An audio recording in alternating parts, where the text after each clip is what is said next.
اللہ نے دنیا کی عورت کو بنایا مٹی سے اور جنت کی عورت کو بنایا مشک اور زعفران سے۔ وہ سورج کو انگلی دکھائے تو سورج اس کے سامنے نظر نہیں آتا، وہ مردوں سے بات کرے تو مردے زندہ ہو جاتے ہیں، زندوں کو جھلک دکھائے ان کے کلیجے پھٹ جاتے ہیں، دوپٹہ ہوا میں لہرا دے ساری کائنات میں خوشبو پھیل جاتی ہے۔ لیکن ایمان والی مٹی والی عورت اگر تقوی اختیار کرے گی تو اس جنت کی حور سے 70,000 گنا زیادہ خوبصورت ہوگی۔ اللہ نے عورتوں کے حقوق رکھے ہیں۔ میرا نبی فرماتا ہے 3 بیٹیوں کی شادی کر دو تو جنت واجب ہو گئی، 10 بیٹوں کی شادی کرو تو جنت واجب کوئی نہیں، 3 بیٹیوں کی شادی کرو تو جنت واجب ہو گئی۔ تو ایک صحابی نے پوچھا یا رسول اللہ 3 نہ ہو 2 ہوں، تو کہا 2 کی شادی کرو تو جنت۔ ایک نے کہا یا رسول اللہ اگر 2 نہ ہو 1 ہی بیٹی ہو اور آگے کوئی سلسلہ بھی نہ ہو، تو آپ نے کہا 1 بیٹی کی شادی کر دو تو جنت واجب۔ یہی بہن بن جاتی ہے، بیٹی سے بہن بنتی ہے، بھائی آتا ہے۔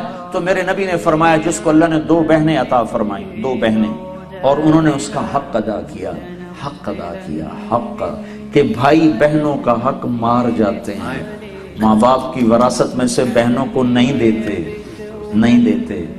یہ ایسے ہی حرام ہے جیسے شراب بیچنا حرام ہے۔ تو میرے نبی نے فرمایا جس نے بہنوں کو حصہ دیا، جس کو اللہ نے 2 بہنیں دی، اس نے بہنوں کا حق دیا اور شادی کے بعد بھی ان کے سر پہ ہاتھ رکھا تو اس پہ جنت واجب ہو گئی۔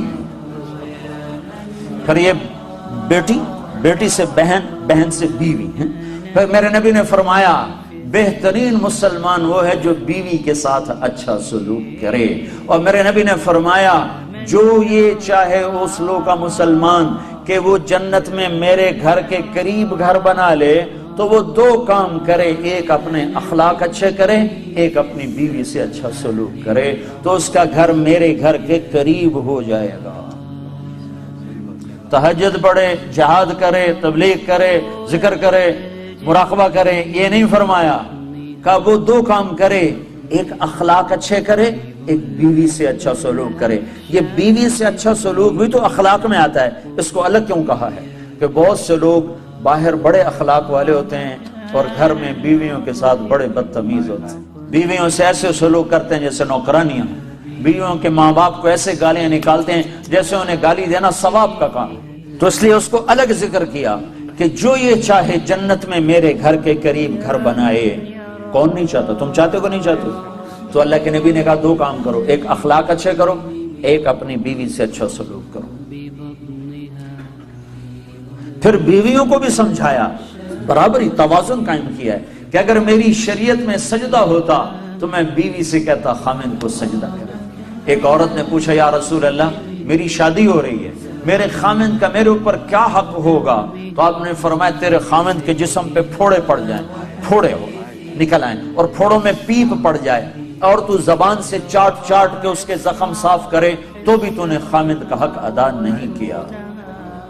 لو ان المرأة صلت 5 صامت شهرها حسنت فرجها اطاعت بالها دخلت من ای ابواب الجنت شاءت۔ میرے نبی نے فرمایا جس عورت نے 5 نمازیں پڑھی، رمضان کے روزے رکھے، خامند کی اطاعت کی اور بدکاری نہ کی، عزت میں خیانت نہ کی، تو جب وہ آئے گی تو جنت کے 8 دروازے کھل جائیں گے۔ اللہ فرمائے گا جدھر سے چاہ چلی جا، جنت تیرے لیے ساری حلال ہے۔